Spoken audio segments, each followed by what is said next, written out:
Halo semuanya, coba deh, pernah nggak sih kita berhenti sejenak dan mikirin salah satu hal paling mendasar yang kita lakuin tiap hari? Yup, komunikasi. Hari ini kita bakal bongkar mesin di baliknya. Pasti pernah kan punya ide yang kayaknya jelas banget di kepala kita, entah kenapa pas sampai ke telinga orang lain, kok jadi keruh. Nah, ternyata di balik rasa frustrasi itu ada loh ilmunya, ada sistem yang bisa kita pelajari. Oke, hal pertama yang perlu kita lurusin nih, komunikasi itu bukan cuma soal seni atau bakat alami. Anggap aja ini kayak mesin yang presisi, sebuah proses yang punya komponen, punya tahapan, dan yang paling penting bisa kita pahami dan kita perbaiki kinerjanya. Ini dia nih, definisi intinya. Perhatiin deh dua kata kuncinya, sistematis dan makna bersama. Jadi, ini tuh bukan soal lempar-lemparan informasi, tapi tentang gimana kita ngebangun sebuah jembatan pemahaman. Nah, untuk membedah mesin ini lebih dalam, yuk kita lihat gimana beberapa ahli komunikasi menguraikan prosesnya. Kita mulai dari yang pertama ya. Menurut perspektif ini, ada satu elemen yang krusial banget, lambang. Lambang ini bisa macam-macam loh, kata-kata yang kita pilih, nada suara kita, bahkan emoji yang kita kirim di chat. Semuanya itu ibarat kendaraan yang bawa gagasan kita. Lanjut, ada Reddy Panuju yang nekenin kata upaya. Ini penting, karena artinya komunikasi yang efektif itu butuh niat dan usaha. Ada energi yang secara sadar kita keluarin buat mindahin informasi dari otak kita ke otak orang lain. Nah, kalau yang ini kita dibawa lebih dalam lagi. Menurut Hovland, sering banget tujuan akhir kita ngomong itu bukan cuma buat bagi-bagi info ya, tapi buat mempengaruhi, buat memodifikasi perilaku. Coba pikirin deh, pas kita lagi ngerayu teman, presentasi ke klien, atau bahkan nenangin anak kecil, kan ada tujuan buat ngubah sesuatu, ya kan? Oke, kerangkanya udah dapat nih, siap buat masuk ke ruang mesinnya? Yuk kita lihat jalur perakitan sebuah ide. Gimana caranya sesuatu yang abstrak di kepala kita bisa jadi konkret di kepala orang lain? Ternyata ada 4 tahap yang jelas. Semuanya, ya, berawal dari sebuah ide. Terus, tahap kedua yang super penting, penyandian atau encoding. Disinilah kita nerjemahin ide abstrak itu jadi paket simbol.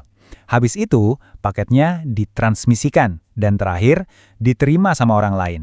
Nah, tahap penyandian ini momen yang paling krusial. Ada seorang pakar komunikasi, Raymond Ross, dia ngegambarin proses ini kayak milih dan milah simbol yang paling pas.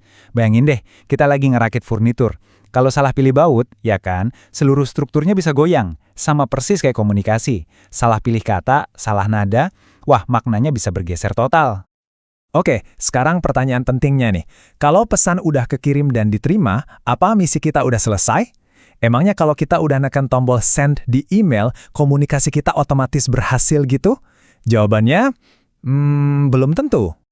Nah, disinilah bedanya. Beda tipis, tapi penting banget. Di satu sisi, oke, pesannya nyampe, centang. Tapi itu baru setengah perjalanan. Tujuan akhirnya ada di sisi lain. Apa makna di balik pesan itu juga nyampe dengan utuh?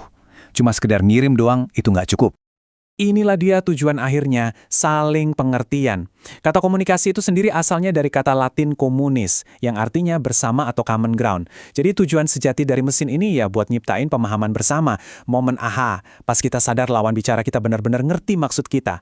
Dan pakar yang tadi kita sebut, si Raymond Ross, dia negesin lagi soal ini. Menurut dia, sukses itu baru kejadian kalau makna yang muncul di kepala si penerima itu mirip banget sama niat awal si pengirim. Nah, itulah validasinya. Oke, sekarang kita balik lagi ke masalah awal kita, miskomunikasi. Dengan bekal pemahaman soal mesin ini, kita jadi bisa ngelihatnya bukan lagi sebagai kegagalan personal yang misterius, tapi ya sebagai kerusakan teknis yang bisa kita lacak. Terus, apa biang keroknya? Cuma satu kata ini.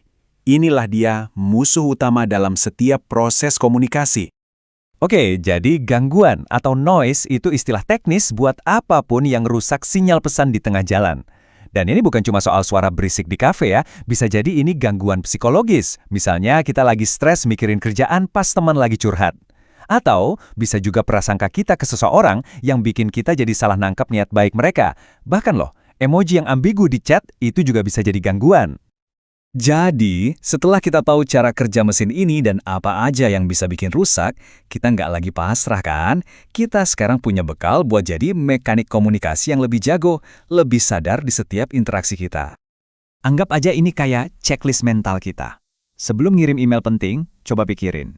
Gimana ya cara gue menyandikan pesan ini biar jelas banget? Pas lagi rapat, coba sadari, ada gangguan nggak ya di sini, baik fisik atau psikologis yang ngehalangin? Intinya, dengan ngertiin langkah-langkah ini, kita tuh berubah.